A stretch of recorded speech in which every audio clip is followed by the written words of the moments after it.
សូមប្រាប់ទៅពួកឯងឲ្យច្បាស់ប្រាំទៅពួកឯងច្បាស់បើអត់មានតកូលហ៊ុនដឹកនាំក៏មិនតន់ដល់វេនពួកឯងដែរគឺមានតែក្រុមវងទេវតាកូនទេវតាទេដែលមានសិទ្ធិកាន់កាប់អំណាចទៅទេ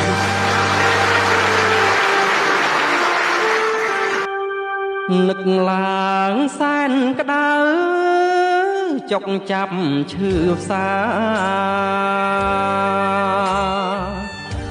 មន្ត្រីខេមរាផ្ដល់បានឲ្យយួននៅអង្គចិនត្រៃតពូជម៉ែកូនឯពលរត់ខ្លួនដាក់គុកច្រវាំងខ្មែរគ្រប់ខេត្តក្រុងរងទុក្ខវេទនីរបបចោរាផ្ដាច់ការកាប់ចាំង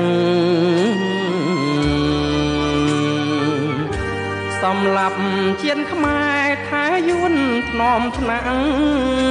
ស្រវាដួនពាក់ភ្លេចខ្លួនជាខ្មែរខំអួតខ្លួនថាទេវតាចាប់ជាតិគុំនិតចោលមកសៀតអន់ជាងសัตว์ឆ្កាធ្វើបាបជាតិខ្លួនយកយួនធ្វើមេស្មាំងបំរើគេភ្លេចជាតិសាំងខ្លួនស្ដាយណាស់ស្ដាយចិត្តដែលខំជឿជាក់សែនមិនស្មងស្មាំងទៅបំរើយួនខ្លួនឯងជាខ្មែរបែរទៅ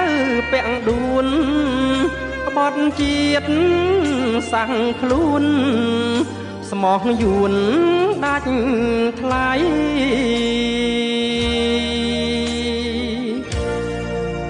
សារជូនឯងគឺមិនច្រើនទេប៉ុន្តែអ្នកឯងកុំនិយាយអស់កុំនិយាយបើអ្នកឯងនៅតែបន្តនិយាយតែផ្ដួលតកូលហ៊ុនអញសូមប្រាប់ទៅពួកឯងឲ្យច្បាស់ប្រាំទៅពួកឯងច្បាស់បើអត់មានតកូលហ៊ុនដឹកនាំក៏មិនតន់ដល់វេនពួកឯងដែរគឺមានតែក្រុមវងទេវតាកូនទេវតាទេដែលមានសិទ្ធិកាន់កាប់អំណាចទៅទេស្ដាយណាស់